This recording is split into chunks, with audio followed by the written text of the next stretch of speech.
Hi, I'm Russ Layton, the CEO and founder of Sparx Hockey. So I grew up in just outside of Newark, New Jersey, where hockey in the 80s wasn't really booming at the time. I was interested in street hockey and hadn't really made it to the ice yet, but then got sort of introduced to ice skating and really fell in love with ice skating first. We had basically like one place, there was two places you could get your skate sharpened. One was in the arena, and then we had a local shop in Verona. And there's actually one moment in my childhood that my mother will always remind me of as being one of the inspirational moments of Sparx. Was I was in high school. I had a practice where I knew I had lost my edges, and I had a game on the weekend. I believe I said to her, I need my skate sharpened before the game. She claims that I never said anything, and it turned into like, I don't even want to go. If you lose an edge, it's like you're useless. And when you're in a high school situation, like there's a lot on the line. 10 years later, when I was brainstorming, it popped out as an unmet need, and 10 years later it became the seed for Sparx Hockey. I guess where it probably started was mopeds. We all had mopeds, and we were always just ripping them apart and pulling off filters and different things to try to make them go, governors, ripping them off to make them go faster.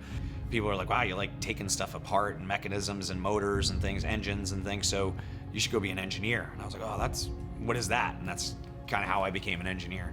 And then I went at Northeastern University in Boston, and I went through some co-ops, and my first co-op was at a foundry. Then eventually I switched over to product design while I was still at Northeastern, and I worked at a product design firm in Boston, and then eventually a product design firm in California.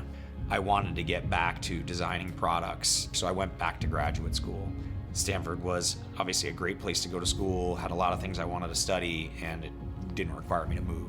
There was this class, Ambidextrous Thinking, where this very famous industrial designer person taught this class and had this whole sort of section of the class was around need finding and identifying unmet needs in the world, and then sort of brainstorming them and creating these idea clouds around unmet needs. I keep having this problem with my skates where they're dull and I need them sharpened.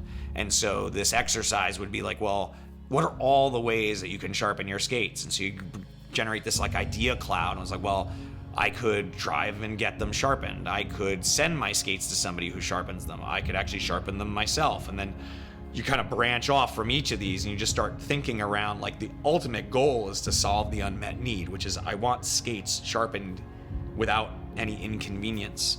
You know, I still have the picture of like, how do I get my skate sharpened? Why is this possible? And at the same time that I was having this inconvenience, everything else in my life was becoming more convenient. I could get on Amazon and buy stuff. I could go on Craigslist or eBay and stuff would just get sent to me. I mean, it was the dawn of convenience. Sort of as an engineer and always sort of like a data-driven person, I was like looking at my life going like, I'm gonna be working until I'm 100 years old. I have to go start a business. I don't know if it's gonna be a restaurant or what it's gonna be, but the thing I know how to do is design products at this point.